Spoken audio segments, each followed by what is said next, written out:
Dubai के बारे में थोड़ी बात करते हैं। दुबई रहने वाइज कैसा है, इंडिया के कंपैरिजन में कैसा है? बहुत ग्लैमरस लगता है, ऐसा लगता है वहाँ जितना भी ले जाओ पैसा वहाँ आपको गरीबी फील करवाएगा। दुबई तो ऐसा है? जी देखिए, ऐसा है कि दुबई की अगर 10 बातें करोगे तो 5-6 अच्छी है तो 4 बुरी भी है। ठीक है, अब रही बात पैसों की और ग्लैमर की, तो देखो दुबई में आपकी बात सही है। अगर आपके पास 100 करोड़ है तो भी आप गरीब हो, 1000 करोड़ है तो भी गरीब हो, और अगर दिल से खुश हो तो आप 1 लाख रुपए में भी अमीर हो। देखो दुबई में है ना, 2-3 लोगों की फैमिली हमारे टूरिज्म में आती है, मान लो 4 दिन घूमने, तो पूरा दुबई घूम के जाती है 2 लोगों की फैमिली, तो वो भी खुश है कि यार दुबई देख लिया, 4 दिन 5 स्टार होटल में रह लिया 1 लाख रुपए में। और जिसको संतोष नहीं है वो तो यार मर्सिडीज बेंज चला के भी सोचता है लैम्बोर्गिनी है। अब मेरे पास लैम्बोर्गिनी है, ठीक है, जो इंडिया में कार्तिक आर्यन और मुकेश अंबानी के पास है, ठीक है, फिर भी मैं ना अगर देखूंगा ना वहाँ पे सोने की मैकलैरेन चल रही है मेरे बाजू में, रियल गोल्ड की, तो मुझे लगता है यार, अगर मैं ये सोचूंगा, मुझे तो नहीं लगता है, मैं तो मारुति में भी उतना ही खुश था जितना लैम्बोर्गिनी में हूँ, क्योंकि मेरे पापा ने मुझे यही सिखाया है कि हमेशा अपने से नीचे वाले को देखो। तो मैं पूरी दुनिया को यही बोलूँगा कि अगर आपके पास 3 लाख की कार है ना तो नीचे वाले को देखो, कार नहीं है तो बाइक वाले को देखो, और बाइक नहीं है ना पैदल चल रहे हो तो ये देखो कि व्हीलचेयर पे कौन है, तो जिंदगी में खुश रहोगे। तो दुबई में यही है, दुबई चलता ही इस मेंटालिटी पे, आप ऊपर देखो और दुखी होते रहो। भाई कोई एंड ही नहीं है। 3000 का भी जूता है दिरहम में, जो इंडिया के 1 लाख का जूता है, और वहाँ पे मगरमच्छ की स्किन से बना हुआ 1 लाख का भी जूता है, 1 लाख दिरहम 24 लाख रुपए होता है। तो एंड ही नहीं है। घड़ियाँ वहाँ पे आपने देखी, अंबानी की शादी में थी, उसने गिफ्ट में बांट दी 2-2 करोड़ की घड़ियाँ। तो दुबई में तो लोग मतलब ऐसी दुकानें हैं कि जिसके अंदर 10,000 करोड़ की सिर्फ घड़ियाँ रखी है, 10,000 करोड़, जो खालिद करके है, आपने अगर देखा होगा यूट्यूब पे, उसकी दुकान में एक एक घड़ी 100-100 करोड़ की है, 50 करोड़ की है। तो देखो दुबई ऐसी चीज़ है ना कि वहाँ पे गरीब भी ऐसे हैं। अगर आप जाओगे देरा एरिया में, ये पॉडकास्ट रूम है ना, इतने में 20-20 लोग रहते हैं, एसी होता है। दुबई में एक खासियत है कि भिखारी के पास भी एसी है और शेख के पास भी एसी है, वो एक कंपलसरी है। तो वो लेबर के पास भी एसी है, लेकिन उनकी लाइफ देखो, इतने में 4 बेड लगे हैं, 4 लोग सो रहे हैं, 20 लोगों के बीच में एक टॉयलेट है, 12 घंटे उनको धूप में काम करना है। सोचो अभी वहाँ पे 50 डिग्री होगी, तो 50 डिग्री में भी उसको काम करना है। लेबर लाइफ है उसकी, ठीक है। इंडिया में उसको मान लो 10,000 मिल रहे हैं, तो दुबई में उसको 2,000 दिरहम मिलेंगे, 2,500 दिरहम मिलेंगे। खर्चा निकाल के वो महीने का घर पे 30,000 भेज सकता है। 2-3 साल काम करके वो अपने गाँव में जाएगा तो 5-10 लाख बचत होगी, तो वो सेट है अपने गाँव में। छोटे गाँव में तो भाई 10 लाख बड़े आज भी इंडिया में।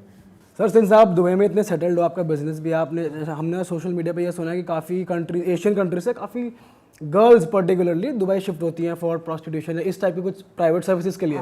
आपने देखा अभी इतना इस लेवल पे चलता है? इसमें क्या है, दुबई एक ऐसा कंट्री है ना जहाँ पे एशियन की कोई बात नहीं है, या इसमें एशियन, इंडियन, पाकिस्तानी की बात ही नहीं है। वहाँ पे दुनिया के हर देश की लड़की होती है, और ऐसा नहीं है कि सारी गलत काम के लिए आती है। वहाँ पे नौकरी करने भी इतने आते हैं, स्पा में काम करने भी आते हैं, वहाँ पे क्लब में काम करने के लिए, आज हमारे भी क्लब है तो हमारे क्लब में भी लेडी स्टाफ होता है, मैनेजर होते हैं, सुपरवाइजर होते हैं, आर्टिस्ट होता है। लेकिन वहाँ का जो एक सिस्टम है ना, वो बहुत ही क्लीन सिस्टम है। क्लीन सिस्टम क्यों है कि आपके पास जब भी कोई आएगा, पहले तो आपको देखो उसके टिकट, वीज़ा, रहने खाने पीने की पूरी गारंटी आपकी होगी। हमारे देशों की तरह नहीं है कि मेरा कोई स्टाफ को कुछ भी हो गया तो मेरी जिम्मेदारी नहीं है। अगर वो आया है तो जाने तक वो हमारी जिम्मेदारी में है। मतलब वो विला पे पूरा ध्यान रखना, अच्छा खाना खिलाना, कभी भी चेकिंग आएगी कि उनके खाने में क्या दे रहे हो, चावल कैसे दे रहे हो, रोटी कैसे दे रहे हो, कोई अनहाइजीनिक नहीं है। किचन पूरा क्लीन चाहिए, चाहे वो आपकी होटल हो चाहे विला हो, ठीक है। और फाइन मारते हैं कैसा, 50,000 दिरहम, यानी 12 लाख 15 लाख। तो हर कोई ध्यान रखता है, कोई 2,000 बचाने का नहीं सोचता है। दूसरा कि आपको उनकी आर्टिस्ट परमिशन डालनी है, यानी अगर वो आपके स्टेज पर बैठी है कोई भी आर्टिस्ट, तो आपको उसकी परमिशन डालनी है। 1200 दिरहम यानी कि 25,000 रुपये की मंथली परमिशन होती है, बराबर। उसके बाद प्रॉपर हर गाने पे अगर मान लो है, एक ब्यूटिशियन होती है जो उसको कॉस्ट्यूम से रेडी करेंगे। वहाँ पे एक रूल है कि गेस्ट उनको छू नहीं सकता, बीच में 3 फुट का गैप होना चाहिए। और वहाँ पे आपको लड़के लड़कियाँ भी, नेपाली लड़के होते हैं वो भी डांस करते हैं, बराबर। और भगवान महादेव के, भगवान शिव के भी डांस होते हैं, कॉन्सेप्ट भी होते हैं। डांस हर तरह का होता है। आइटम नंबर वाला आइटम नंबर देखेगा, वो तो गेस्ट की डिमांड पे होता है। तो हर तरह का है। जैसे आपने प्रोस्टिट्यूशन की बात की, तो 150 देश की लड़कियां अगर वहाँ पे आई है तो जाहिर सी बात है वो तो कहाँ नहीं होता है। एक पुराणों में लिखा हुआ है कि दुनिया का सबसे पुराना बिजनेस कौन सा है, तो जो आपने बोला वो है। सर आपको तो हमने जान लिया, थोड़ा और जानेंगे, पर अभी थोड़ा ये सिस्टम समझते हैं। आपके पुराने सवाल का जवाब दे दूं कि अगर आप लोगों को क्या सलाह दोगे, तो मैंने जैसे वीडियो के स्टार्ट में भी बोला कि जुआ में कमाने का सबसे ईजी रास्ता यही है कि आप जुआ मत खेलो, ठीक है। लेकिन क्योंकि मुझे फॉलो करने वाले लोग आज फैंटासी भी खेल रहे हैं, प्रोबेबिलिटी पे भी खेल रहे हैं, गैमलिंग भी कर रहे हैं, बेटिंग भी कर रहे हैं, इंटरनेशनल फॉलोअर भी देखो मेरे 22 कंट्री से फॉलोअर है, जहाँ पे बेटिंग लीगल भी है, फुली लीगल है। इंडिया में आधा लीगल है शायद, लेकिन दूसरे देशों में फुली लीगल है। तो उनको मैं यही बोलता हूँ कि देखो, या तो आप खेलो मत, और खेलना है तो ढंग से खेलो। जैसे शेयर बाजार की आप देखते हो कि यहाँ तो शेयर बाजार में इन्वेस्ट करो मत, और यहाँ फिर आप CNBC आवाज़ पे जैसे बोलते हैं ना, ये भाव में लो, इसमें बेचो, कंपनी की रिसर्च करो कि भाई कंपनी का मालिक कौन है, वो क्या बेच रही है सामान।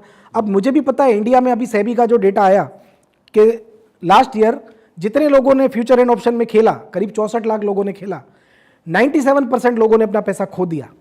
97% ने अपना उतना पैसा खो दिया जो हमारा जो पर कैपिटा इनकम है अपने इंडिया की, वो शायद 2 लाख रुपए है पर कैपिटा, यानी एक इंडियन कितने रुपए कमा रहा है, जो लोग नहीं जानते। तो उन 64 लाख लोगों ने 2 लाख या उससे ज़्यादा लॉस किया है। आप सेबी की वेबसाइट पे चेक कर सकते हो, ChatGPT में डाल के भी। बाकी 2% लोगों ने प्रॉफिट किया, पर कितना किया?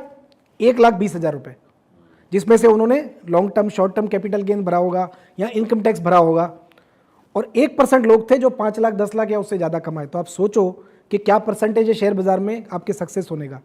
आप इतना ही समझ लो कि शेयर बाजार को चढ़ने में 10 महीने लगे, जो लेवल पे निफ्टी पहुंची, गिरने में सिर्फ 60 दिन लगे।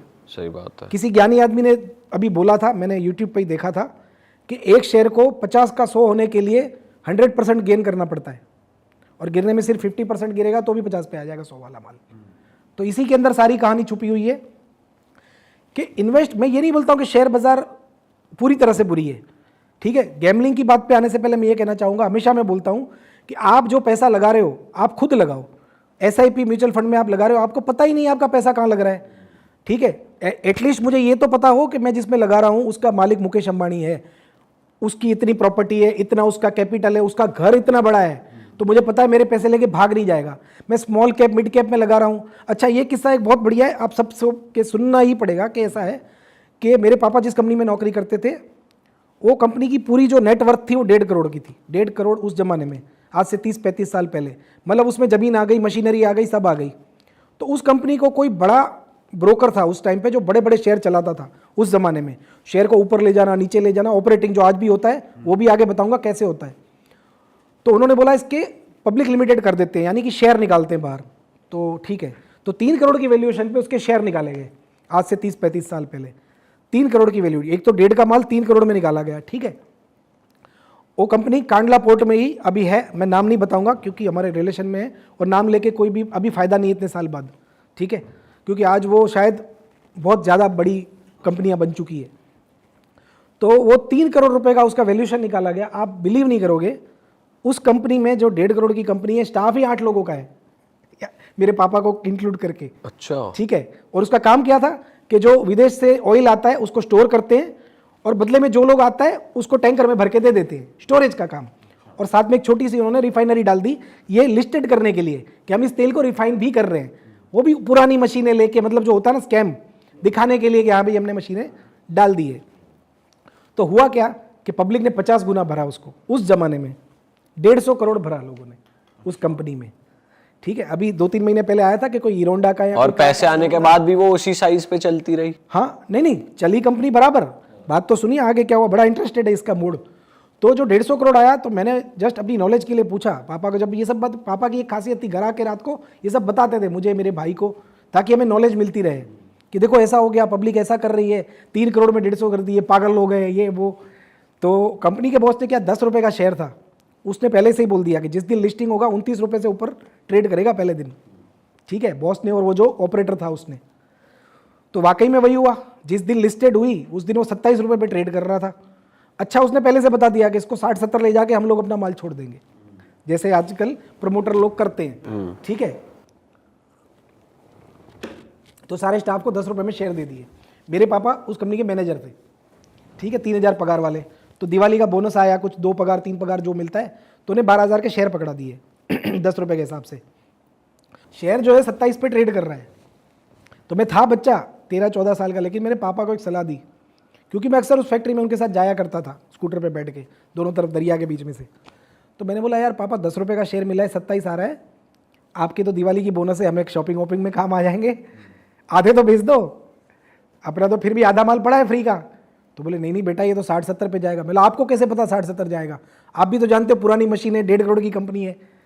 और दूसरा तो उनको उस टाइम पे शायद 3 से 6 महीना वो पैसा आप यूज़ भी करते थे पब्लिक को वापस देने से पहले। अब का रूल तो क्या होगा शायद पता नहीं, सेबी रख लेती होगी अगर कोई और भरते हैं तो, मुझे रूल नहीं पता है तो मैं कमेंट नहीं करूँगा। तो बोले नहीं नहीं 60-70 पे जाएगा, ऐसा प्रमोटरों ने बोला है, बॉस ने बोला है कि ये शेयर मत बेचना, रखना। बोला पापा सब बोलते हैं इस दुनिया में, मैं छोटा बच्चा था लेकिन मुझे इतना समझ में आता था कि गधे को घोड़ा नहीं बोलते, घोड़े को गधा नहीं बोलते। मुझे तब से ही दुनिया पे इतना यकीन तो था। तो मैं बोला 27 में मेरे हिसाब से दे देना चाहिए, बाकी आपकी मर्जी, क्योंकि मैं देख चुका था। मेरे पापा का क्या था, जमीन ली रख लो नहीं बेचेंगे, शेयर लिए रखो नहीं बेचेंगे। वो उस बिलीव में थे जो आजकल के लोग SIP करते हैं ना, कि भाई रिलायंस का शेयर 10,000 जाएगा, निफ्टी 5 लाख जाएगी, सेंसेक्स 12 लाख जाएगा। वो उस बिलीव के थे मेरे पापा, मतलब भोले थे ये कह सकते हैं।